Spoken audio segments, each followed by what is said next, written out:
Bonjour, bienvenue sur Histoire d'en dire plus. Ce soir, on va parler d'un film, notamment d'une grande série de films que tout le monde connaît et que vous étiez sûr que j'allais faire un jour. Et il fallait que ça arrive. C'est la série des Harry Potter. Donc, la série de films Harry Potter est une série américano-britannique fantastique produite par Warner Bros. Pictures et adaptée des romans éponymes de la romancière J.K. Rowling. Commencée en 2001, elle s'achève en 2011 avec la sortie du dernier opus, scindé en deux parties. Les rôles principaux, Harry Potter, Ron Weasley et Hermione Granger, sont respectivement joués du début à la fin de la production par les acteurs britanniques Daniel Radcliffe, Rupert Grint et Emma Watson. La plupart des autres personnages principaux sont également joués tout au long de la série par les mêmes acteurs, à l'exception notable d'Albus Dumbledore, interprété d'abord par Richard Harris, puis à la suite de la mort de ce dernier en 2002, entre la production du deuxième et du troisième film par Michael Gambon. La série de films connaît un immense succès commercial et culturel dans le monde, à l'instar des livres dont ils sont adaptés et des nombreux produits dérivés. Elle rapporte au total plus de 8 milliards de dollars et oscille entre 2011 et 2017 entre la seconde et la troisième place des franchises les plus rentables de tous les temps. Il y a 8 films.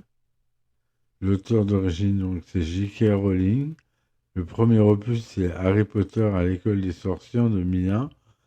Et le dernier opus, c'est Harry Potter et le relique de la mort, partie 2 en 2011. Les films sont adaptés des romans Harry Potter de J.K. Rowling.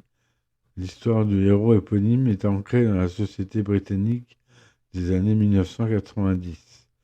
Le jeune orphelin, élevé par son oncle et sa tante Moldus, c'est-à-dire non-sorcier, découvre à l'âge de 11 ans qu'il possède des facultés magiques et qu'il est inscrit depuis sa naissance à l'école de sorcellerie Poudlard, dirigée par Albus Dumbledore.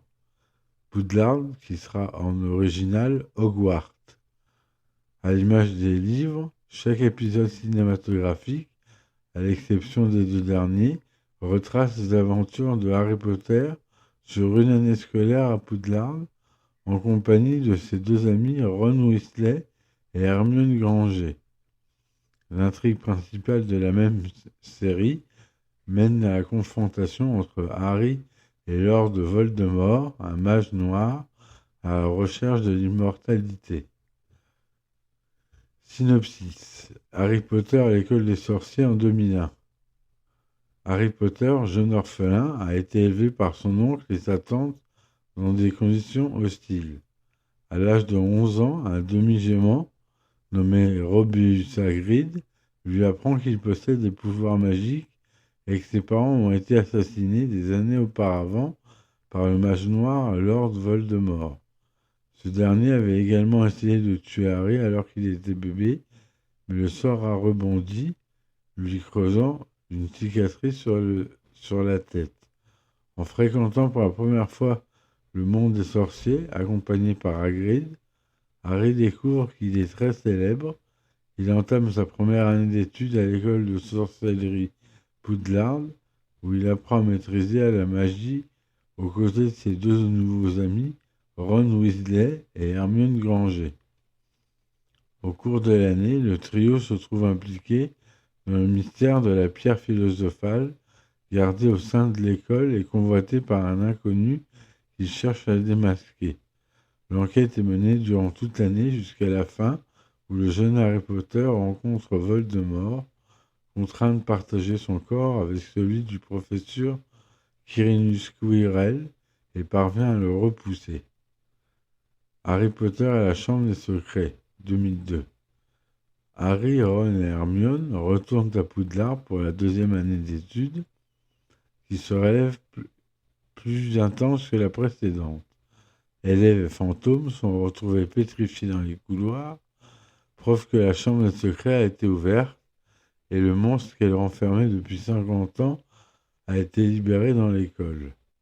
Harry doit affronter la rumeur qui le dit héritier de Salazar Serpentard, créateur de la chambre et un des 4 mages ayant fondé Poudlard, et donc responsable de la catastrophe.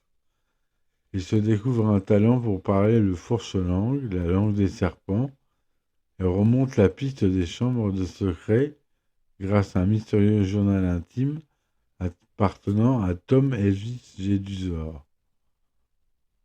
Harry Potter et le prisonnier d'Azkaban, 2004. Harry et ses amis retournent à l'école pour la 3e année, où ils font la connaissance du nouveau professeur de défense contre les forces du mal, Remus Lupin. Le monde sorcier est sous le choc depuis l'évasion de Sirius Black, condamné pour meurtre, et aussi parrain d'Harry. La sécurité de l'école est renforcée par l'arrivée des détraqueurs, gardiens de la prison d'Azkaban. Harry en apprend plus sur son passé et ses relations avec le prisonnier échappé. Harry et la coupe de feu en 2005. Après la 4e rentrée scolaire d'Harry, la marque des ténèbres, signe de ralliement du mage noir Voldemort, apparaît dans le ciel après qu'une attaque de mange-morts a perturbé la Coupe du Monde de Quidditch. L'école Poudlard accueille pour sa part un nouveau professeur de défense contre les forces du mal, Alastor Maugrey, dit Folleuil, et un événement légendaire, le tournoi des 3 sorciers. 3 écoles de magie européennes envoient leurs champions participer au tournoi. La Coupe de Feu désigne Harry comme le 4e candidat aux côtés de Fleur de la Cour, Victor Krum et Cédric Diggory. En tant que 4e champion, il doit lui aussi affronter des épreuves au péril de sa vie pour remporter le trophée des 3 sorciers. Harry Potter et l'Orge du Phénix en 2007. Alors qu'il entame une 5e année d'études à Poudlard, Harry Potter découvre que la majorité des sorciers ne semblent pas croire au retour de Voldemort, survenu à la fin de l'année précédente. Convaincu par une campagne de désinformation dirigée par le ministre de la Magie Cornelius Fudge, celui-ci impose un nouveau professeur de défense contre les forces du mal à Poudlard, Dolores Ombrage, chargé de maintenir l'ordre à l'école et de surveiller les faits et gestes de Dumbledore. Donnant aux élèves des cours uniquement théoriques, celle-ci se fait nommer Grande Inquisitrice et s'en prend particulièrement à Harry, plus perturbé que jamais par ses cauchemars récurrents. Certains élèves de l'école mettent en scène sur pied un groupe secret, l'armée de Dumbledore, pour mener une rébellion qui fait écho à l'ordre du Phénix face au ministère de la Magie corrompu au mange-mort. Harry Potter et le prince de sang mêlé. Voldemort et ses mange-morts intensifient le climat de terreur qu'ils ont instauré dans le monde de sorciers et moldus de Dumbledore, le directeur de l'école, convainc son vieil ami et collègue Horace Slughorn de revenir enseigner l'art des potions à Poudlard. Mais Harry découvre par la suite que son retour a des motivations plus profondes. Harry entre en possession d'un manuel scolaire aux annotations étranges qui appartient au prince de sang mêlé. Dumbledore et Harry se réunissent régulièrement pour travailler en secret à une méthode de destruction définitive de Voldemort. Draco Malfoy, de son côté, semble s'appliquer à mener à bien une mission confiée par le mage noir. Harry Potter et les reliques de la mort, partie 1, 2010. À la suite d'un événement inattendu, survenu à la fin de leur 6e année à Poudlard, les 3 jeunes sorciers prennent la décision d'arrêter leurs études à Poudlard pour se consacrer à la quête qu'on leur a confiée, trouver et détruire les Horcruxes, secret de l'immortalité de Voldemort. Ils tentent d'échapper au contrôle que Voldemort et ses partisans exercent sur le monde sorciers en vivant cachés et affrontent de nombreux obstacles qui ralentissent leurs aventures jusqu'à l'affrontement final. Après s'être échappé du manoir des Malfoy, Harry, Ron et Hermione se rendent à Gringotts pour récupérer l'un des Horcruxes et prennent la fuite sur le dos d'un dragon gardien qui libère la banque. Ils regagnent ensuite Poudlard, où la bataille finale contre Voldemort et ses partisans s'organise afin de rechercher et détruire les derniers Horcruxes qui protègent encore le Mage Noir. Donc voilà un très très très court résumé des 8 films. Je reviendrai en détail sur chacun d'entre eux, mais je voulais commencer par une introduction légère. Donc, les 2 premiers films sont réalisés par Chris Columbus, un célèbre réalisateur qui a notamment réalisé Allô maman, j'ai raté l'avion. Le 3e film est réalisé par Alfonso Cuarón, le 4e par Mike Newell, le 5, le 6, le 7 et le 8 sont réalisés par David Yates. Au scénario, on retrouve Stephen Kloves pour toute la série de 1 à 4 et Michael Goldenberg et Stephen Kloves pour la série 5 à 8. La musique est de John Williams du 1 au 3, Patrick Doyle pour le 4, et Nicholas Hopper pour le 5 et le 6, Alexandre Desplat pour le 7 et le 8. Ils sont sortis respectivement pour le premier le 16 décembre 2001, ensuite le 15 novembre 2002, le 4 juin 2004, le 18 novembre 2005, le 13 juillet 2007, le 17 juillet 2009, le 19 novembre 2010 et enfin le 15 juillet 2011. Ça, c'est aux États-Unis et au Royaume-Uni. Leur durée aussi entre 152 minutes et 161 minutes. Donc ce sont de très longs films à chaque fois, pour des budgets allant de 100 millions de dollars à 250 millions pour le film numéro 6.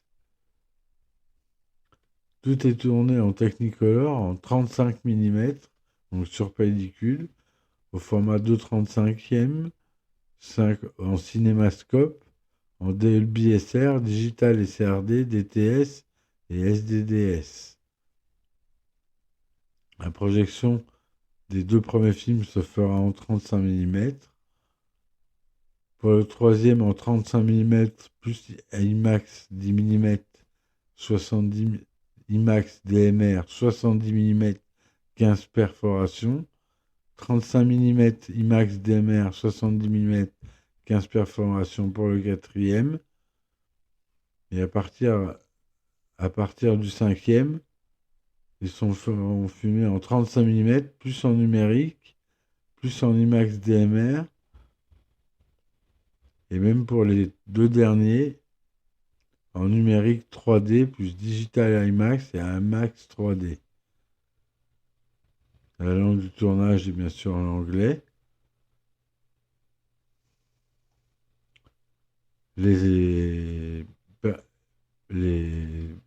acteurs principaux sont Harry Potter, donc Daniel Radcliffe, Ron Weasley et Rupert Grint, Hermione Granger, Emma Watson, Draco Malfoy, Tom Felton, Ginny Weasley, Bonnie Wright, Neville Londuba, Matthew Lewis, Luna Lovegood et Vala Lynch.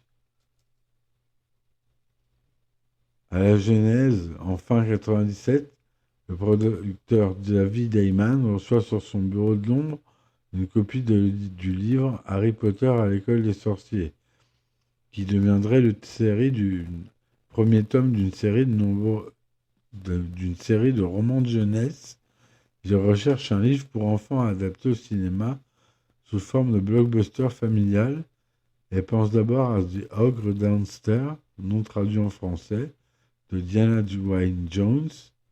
Harry Potter, lui, est finalement suggéré par son assistance, qui pense que l'histoire d'un garçon dans une école de sorciers est une idée enthousiasmante à exploiter.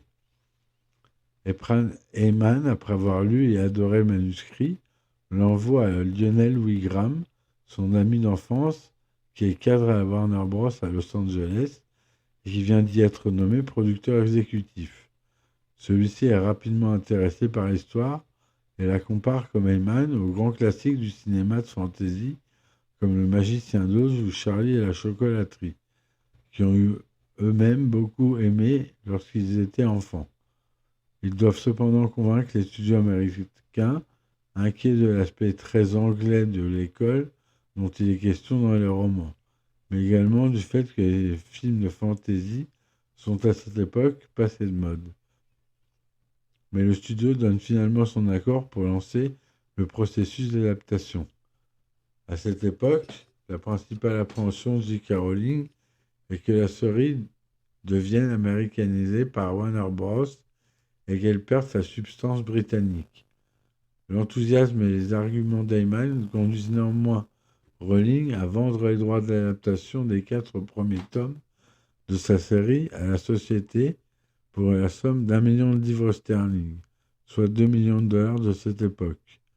Les producteurs acquièrent les droits d'adaptation le jour de la sortie du premier tome aux États-Unis, soit en septembre 1998. David Heyman précisera plus tard qu'ils ont été signés à ce moment-là pour l'ensemble de la série. J.K. Rowling conserve un droit de regard sur les adaptations, sans se montrer particulièrement intéressée par l'écriture du scénario, et insiste principalement pour que les acteurs principaux soient britanniques. Elle confiera plus tard. Évidemment, il y a des choses qui ne fonctionnent pas à l'écran, mais ce qui est crucial, c'est que l'intégrité de l'intrigue et des personnages est conservée.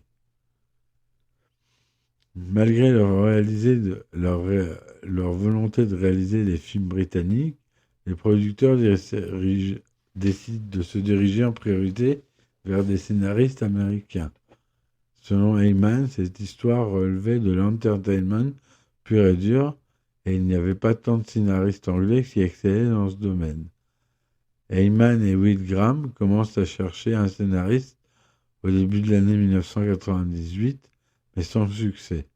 Le roman Harry Potter et l'école des sorciers devient très populaire au Royaume-Uni, mais n'est pas encore publié aux États-Unis, ce qui fait qu'aucun scénariste n'est intéressé par le projet. En outre, une première critique dans le New Yorker en 1999 estime que les livres Harry Potter ne rencontrera pas de succès médiatique en Amérique, du fait qu'ils contiennent beaucoup trop d'argot britannique. Richard Curtis, notamment, est approché par Heyman, qui est son neveu, mais décline à son tour sa proposition.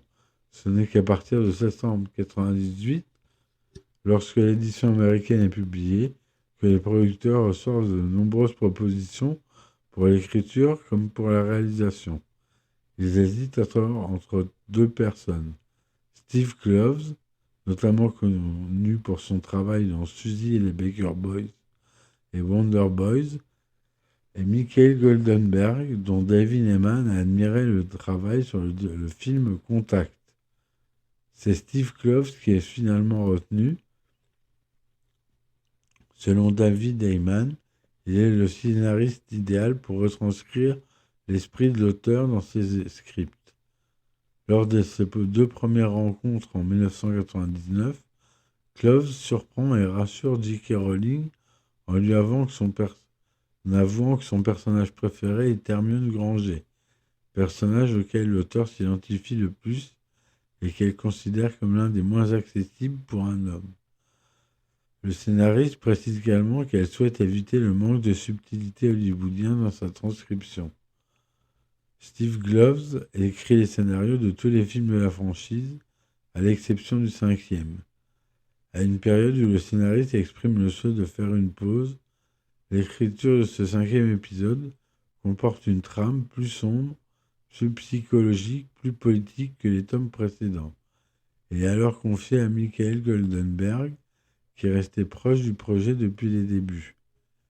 Il faut une décennie pour que paraisse l'intégralité de l'histoire d'Harry Potter en tant pour les livres de 1997 à 2007 que pour les films de 2001 à 2011. Il est particulièrement difficile pour Steve Kloves d'adapter un roman et une histoire dont il ne connaît pas la destinée des personnages. Les séries littéraires et cinématographiques évoluent donc en étroite collaboration. L'essentiel pour moi, selon J.K. Rowling, c'était qu'il ne fasse pas à mes personnages des choses que je ne voulais pas. J'étais au milieu d'une série de 7 livres. Je voulais qu'on travaille ensemble sur la même intrigue. Sans dévoiler cette intrigue à venir, J.K. Rowling donne à plusieurs reprises des indications aux scénaristes et à l'équipe afin que des événements et des éléments n'entrent pas en contradiction avec ceux des derniers livres qui ne sont pas encore parus. Le dernier tome est publié en juillet 2007, alors que le 6e film était alors en pré-production. Pour Steve Kloves, la façon de travailler sur l'adaptation du dernier tome est donc complètement différente, puisqu'il disposait alors de tous les éléments dont il avait besoin. Mais selon David Heyman, aucune adaptation n'a comporté de changements significatifs par rapport au livre. Et lorsque les changements en retrait sont intervenus, c'était systématiquement avec l'accord de Rowling. Le choix des réalisateurs. David Heyman contacte le réalisateur Mike Newell lors de la pré-production du premier film, en même temps que le scénariste Richard Curtis, mais Newell déclina alors la proposition. Le réalisateur Steven Spielberg est le premier réalisateur à se montrer intéressé, mais désire adapter Harry Potter avec beaucoup de liberté, influencé par les succès des studios Pixar.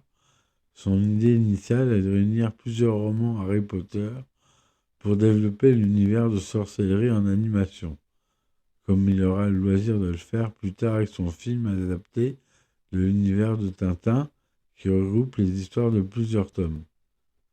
Après de longs débats sur cette question, Alan Horn, alors directeur de la Warner, juge préférable que les films soient tournés avec des acteurs, et Spielberg exprime quant à lui son souhait de travailler avec Haley Joel Osment dans le rôle titre, qu'on a pu voir dans Sixième Sens, Forrest Gump ou AI, Intelligence Artificielle, un jeune acteur dont la prestation l'a impressionné dans Sixième Sens, comme je le disais à l'instant.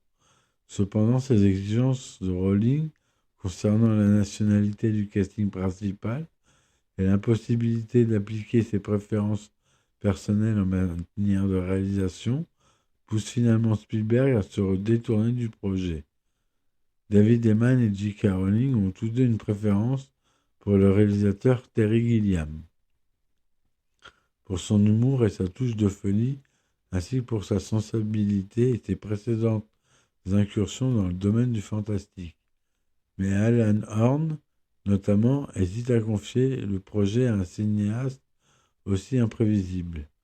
Après avoir étudié de nombreuses autres propositions, dont celles de Jonathan Demme, Bram T.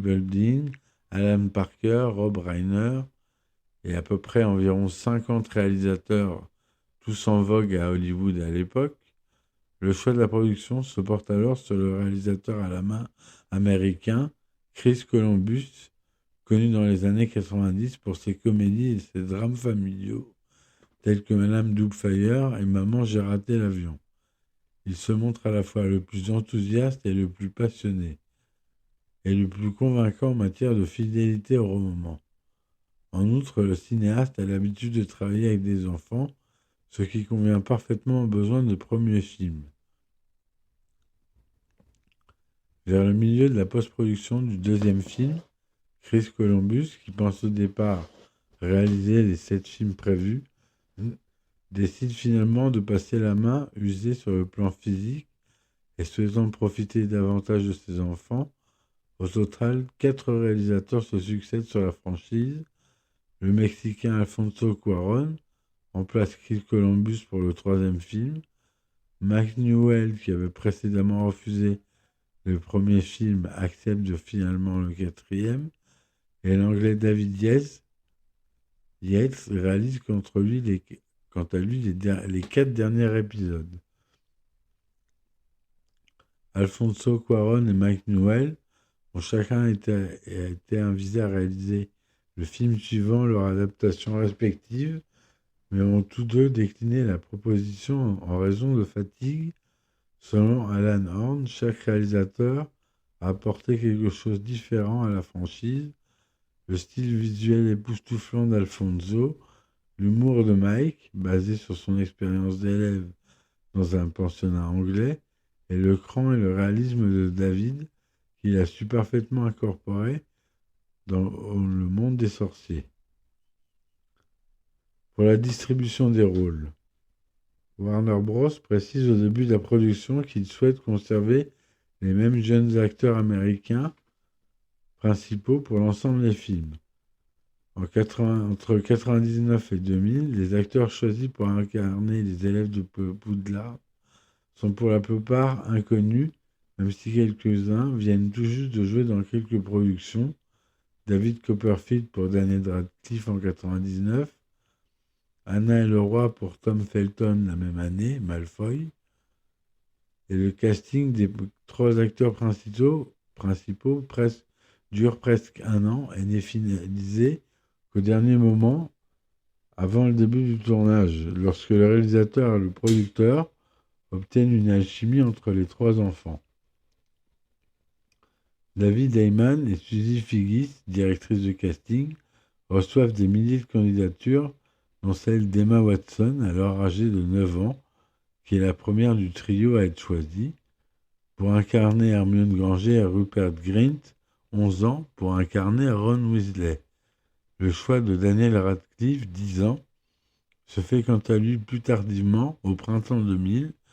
Chris Columbus visionne David Copperfield et le remarque, mais les parents du garçon ne souhaitent pas qu'il participe au film. C'est un peu plus tard, en juin 2000, qu'Heyman et Steve Kloves le rencontrent, non pas par hasard, mais c'était prévu lors d'une sortie au théâtre. Et Heyman n'a dès lors plus que ce garçon en tête pour interpréter le rôle titre, et Chris Columbus et lui finissent par convaincre ses parents de le faire participer au projet. Le réalisateur est convaincu par le potentiel et la courte expérience de Tom Felton, après avoir vu ses auditions, mais il entre plusieurs rôles possibles, dont celui d'Harry Potter. Felton est finalement choisi pour interpréter Drago Malfoy, l'ennemi d'Harry. Les jeunes acteurs Matthew Lewis et les jumeaux Phelps, après avoir passé les auditions, sont choisis pour interpréter respectivement Neville Londuba et les jumeaux Weasley, tout comme Bonnie White pour incarner Ginny Weasley. À ce moment de la production, le choix de Bonnie White est fait en toute conscience de l'importance que ce pourrait avoir son personnage dans la suite de l'histoire, puisque J.K. Rowling aurait informé très tôt l'équipe, et notamment Chris Columbus, du lien sentimental entre Ginny et Harry Potter. Le secret fut conservé tout au long des tournages, les acteurs eux-mêmes n'ayant pas été mis au courant. Evanna Lynch, quant à elle, choisit pour interpréter Luna Lovegood à partir du 5e film. Le casting des adultes est en revanche riche en vedettes, issues de la scène et du cinéma britannique ou irlandais. Pour interpréter Hagrid, le choix de J.K. Rowling se porte naturellement sur l'acteur Robbie Coltrane, qui est doublé pour les scènes en plan large par Martin Bayfield, un ancien joueur de rugby mesurant un peu plus de 2 mètres. L'acteur écossais est un des premiers acteurs à être choisi sur la production. Richard Harris, parrain de David Heyman, correspond, selon ce dernier, au personnage d'Albus Dumbledore par la force qu'il dégage et son étincelle malicieuse dans l'œil. Harris n'est pas convaincu par l'enthousiasme à l'idée interprétée par le directeur de Poudlard, et c'est sa petite fille qui finit par la convaincre, lui disant que s'il ne voulait pas accepter le rôle, elle ne lui parlerait plus jamais. Et ça, c'est vrai.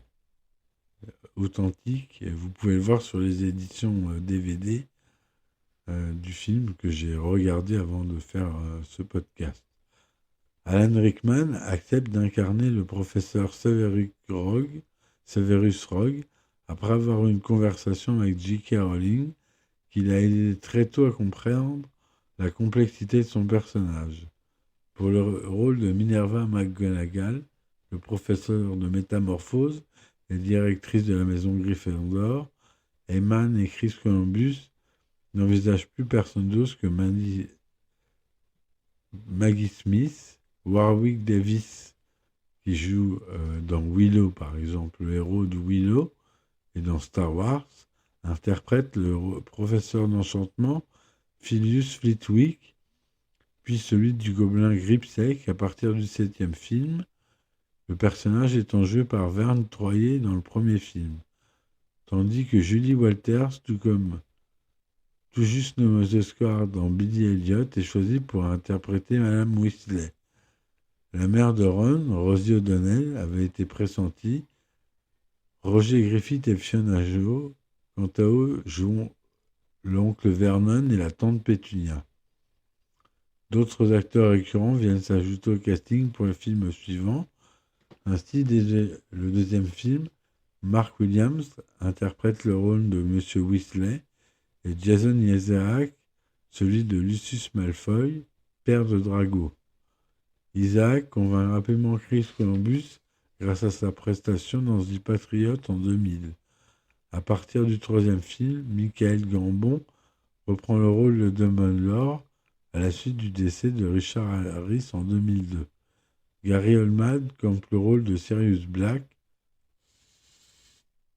Timothy Spall celui de Peter Pettigrew, David Thewlis en celui de professeur Rémi Lupin et Emma Thompson celui du professeur Sybil Trelawney.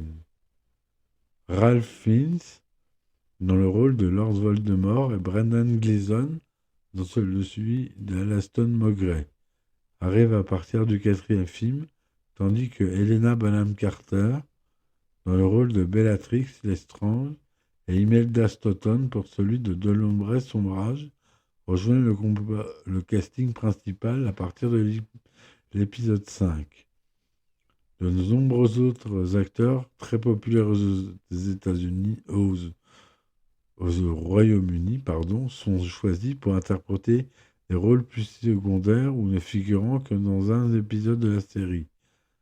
John Cleese des Monty Python pour Nick Quasi-Centrette, John Hurt pour Mr. Ollivander, le vendeur de baguettes magiques, etc., etc.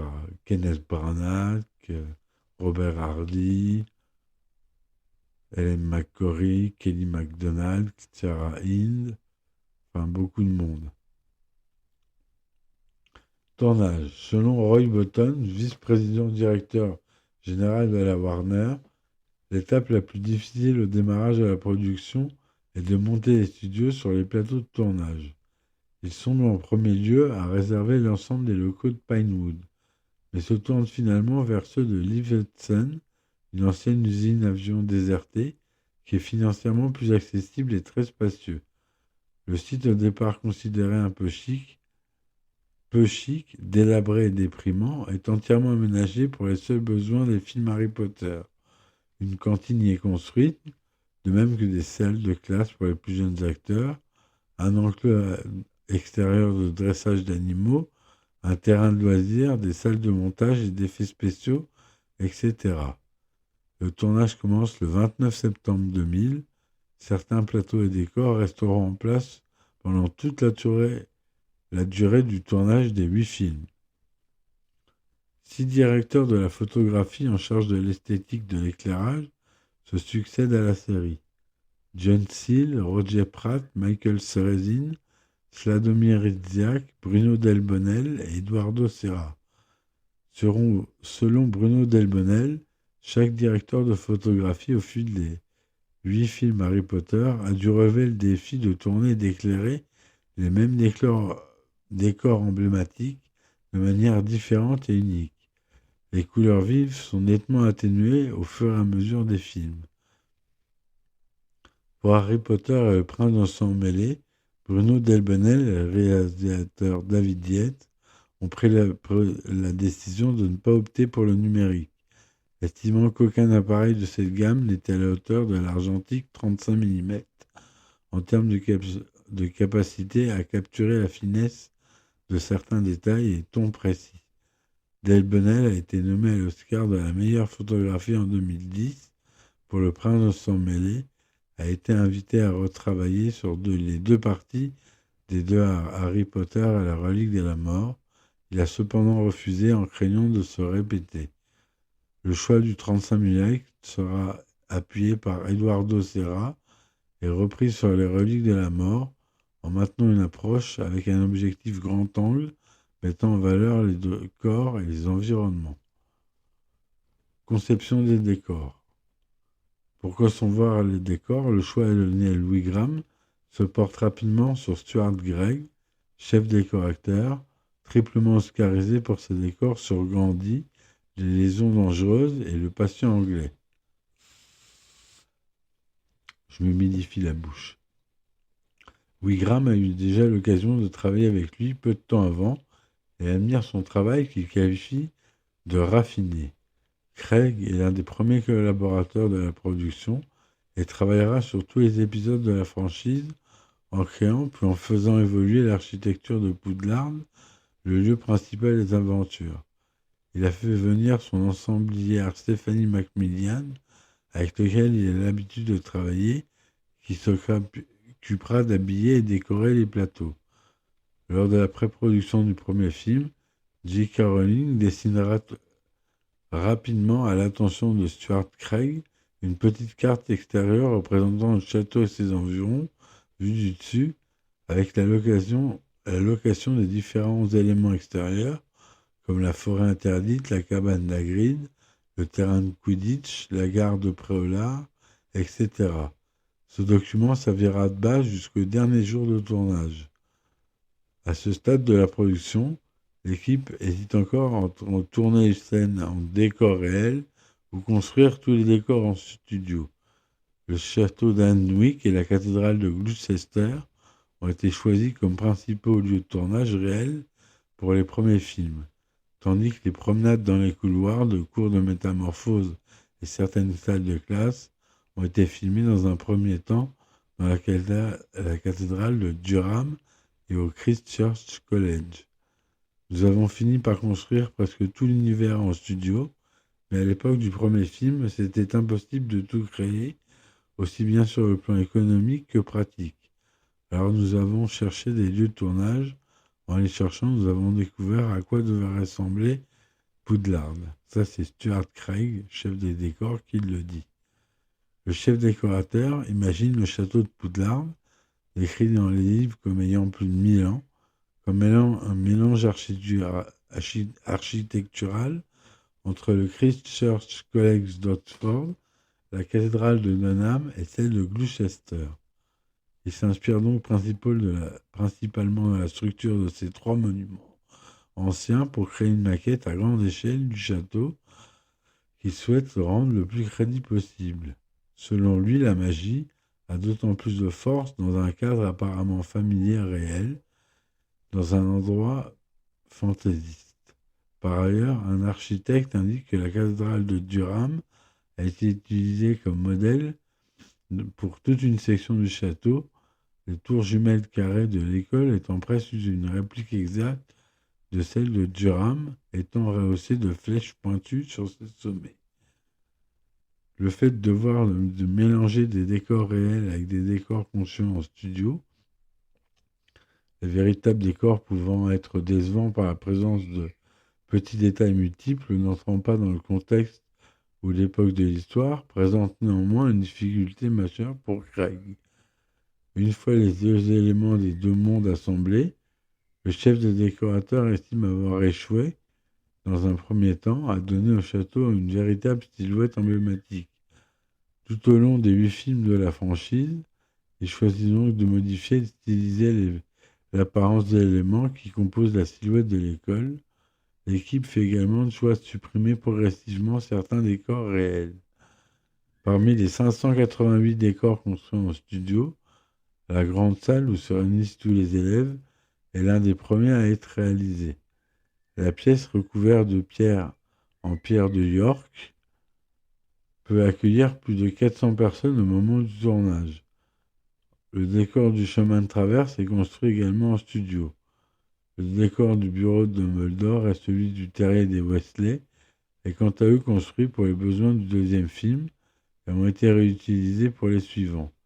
L'équipe tournera les plans extérieurs de Poudlard en Écosse à partir du troisième film et la plupart des décors intérieurs seront créés en studio.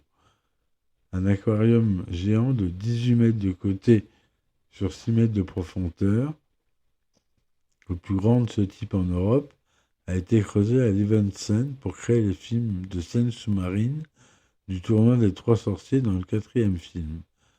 L'atrium du ministère de la Magie, présent dans le cinquième film notamment, est inspiré par l'architecture victorienne de Londres et est le plus grand décor construit pour la production. Sur la franchise, Stuart Craig et Stephanie Macmillan seront nommés 4 fois l'Oscar des meilleurs décors pour l'École des sorciers en 2002, la Coupe de Feu en 2006, les Reliques de la Mort partie 1 en 2011 et les Reliques de la Mort partie 2 en 2012. Voilà pour la première partie de Harry Potter.